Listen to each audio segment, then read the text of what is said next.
देखिए, अच्छा है, उठना चाहिए। संभल का विषय बड़ा विषय है और संभल में जो 4 लोग जान गए, 4 लोग जान अहमियत रखती है।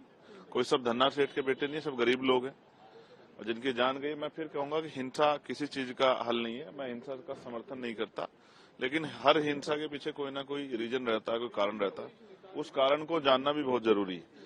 और जिस तरह से लगातार कभी किसी धार्मिक स्थल पे कभी किसी धार्मिक स्थल पे बार बार जो है अपना आधिपत्य दिखाने की और उसको उसके साथ जो है उसको अपने हिस्से में लेने की जो एक कवायद चल रही है, ये देश के लिए अच्छी नहीं है। देश में नफरत फैलाएगी, नुकसान करेगी। आप ये समझिए कि जब वर्शिप एक्ट 1919 है और वो ये कहता है कि 15 अगस्त 47 को जो धार्मिक स्थल जिस स्थिति में था वैसे ही रहेगा, और बाबरी के बाद इसका ये हो भी गया था। तो अब ये नया नया रोज कभी ज्ञानवापी, कभी बनारस, कभी जो है संभल, ये सब करके जो है मुझे ऐसा लगता है कि बुनियादी मुद्दों से ध्यान हटाना चाहते हैं। लगता है सर अखिलेश यादव ने जो कहा कि एक बार सर्वे हुआ था तो दोबारा सर्वे की क्या जरूरत थी, पुलिस की कमी है, सरकार पर आरोप मढ़े जा रहे हैं, आप इससे इत्तेफाक रखते हैं? मैं इस बात से इत्तेफाक रखता हूं कि हिंसा किसी चीज का हल नहीं है। जो जिन बच्चों की जान गई है, जांच होनी चाहिए। और मुझे उम्मीद है कि जो मेडिकल हुआ होगा वो वीडियो रिकॉर्डिंग के अंतर्गत हुआ होगा, जिससे पुलिस की कार्यशैली पे कोई सवाल ना खड़ा हो और पता लग जाए किसकी गोली से जो है 4 लोगों की जान गई। 4 लोगों की जान अहमियत रखती है।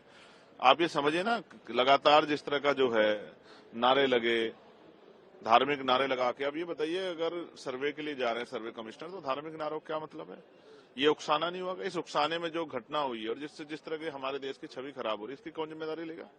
तो पुलिस प्रशासन, एडमिनिस्ट्रेशन और सरकार तीनों का फेलियर है। और मैं फिर ये कहूंगा कि कोर्ट जाना चाहिए।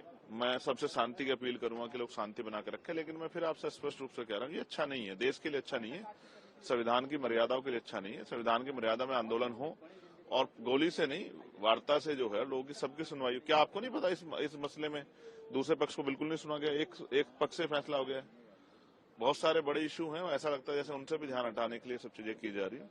इनमें ईवीएम भी केंद्रित है, इनमें चुनाव में जो उत्तर प्रदेश में जो लोकतंत्र की हत्या वो भी केंद्रित है, और अडानी का भी मामला, कहीं ऐसे मामला लगता है कि शायद उनसे भी ध्यान हटाने की कोशिश हो सकती है। देखिए, अच्छा है, उठना चाहिए। संभल का विषय बड़ा विषय है और संभल में जो 4 लोग की जान गए, 4 लोग जान अहमियत रखती है।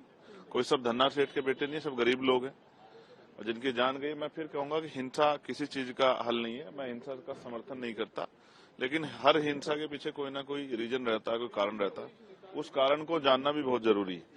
और जिस तरह से लगातार कभी किसी धार्मिक स्थल पे कभी किसी धार्मिक स्थल पे बार बार जो है अपना आधिपत्य दिखाने की और उसको उसके साथ जो है उसको अपने हिस्से में लेने की जो एक कवायद चल रही है, ये देश के लिए अच्छी नहीं है। देश में नफरत फैलाएगी, नुकसान करेगी। आप ये समझिए कि जब वर्शिप एक्ट 1919 है और वो ये कहता है कि 15 अगस्त 47 को जो धार्मिक स्थल जिस स्थिति में था वैसे ही रहेगा, और बाबरी के बाद इसका ये हो भी गया था। तो अब ये नया नया रोज कभी ज्ञानवापी, कभी बनारस, कभी जो है संभल, ये सब करके जो है मुझे ऐसा लगता है कि बुनियादी मुद्दों से ध्यान हटाना चाहते हैं। लगता है सर अखिलेश यादव ने जो कहा कि एक बार सर्वे हुआ था तो दोबारा सर्वे की क्या जरूरत थी, पुलिस की कमी है, सरकार पर आरोप मढ़े जा रहे हैं, आप इससे इत्तेफाक रखते हैं? मैं इस बात से इत्तेफाक रखता हूं कि हिंसा किसी चीज का हल नहीं है।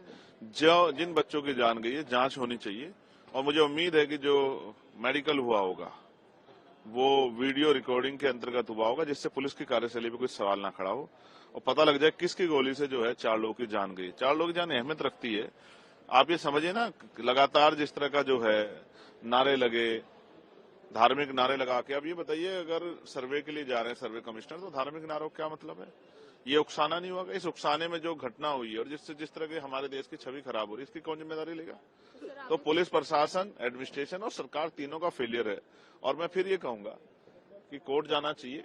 मैं सबसे शांति की अपील करूंगा कि लोग शांति बना के रखें, लेकिन मैं फिर आपसे स्पष्ट रूप से कह रहा हूं, ये अच्छा नहीं है, देश के लिए अच्छा नहीं है, संविधान की मर्यादाओं के लिए अच्छा नहीं है। संविधान की मर्यादा में आंदोलन हो और गोली से नहीं, वार्ता से जो है लोगों की सबकी सुनवाई हो। क्या आपको नहीं पता इस मसले में दूसरे पक्ष को बिल्कुल नहीं सुना गया, एक पक्ष से फैसला हो गया है? बहुत सारे बड़े इशू हैं, ऐसा लगता है जैसे उनसे भी ध्यान हटाने के लिए सब चीजें की जा रही है। इनमें ईवीएम भी केंद्रित है, इनमें चुनाव में जो उत्तर प्रदेश में जो लोकतंत्र की हत्या वो भी केंद्रित है, और अडानी का भी मामला, कहीं ऐसे मामला लगता है कि शायद उनसे भी ध्यान हटाने की कोशिश हो सकती है।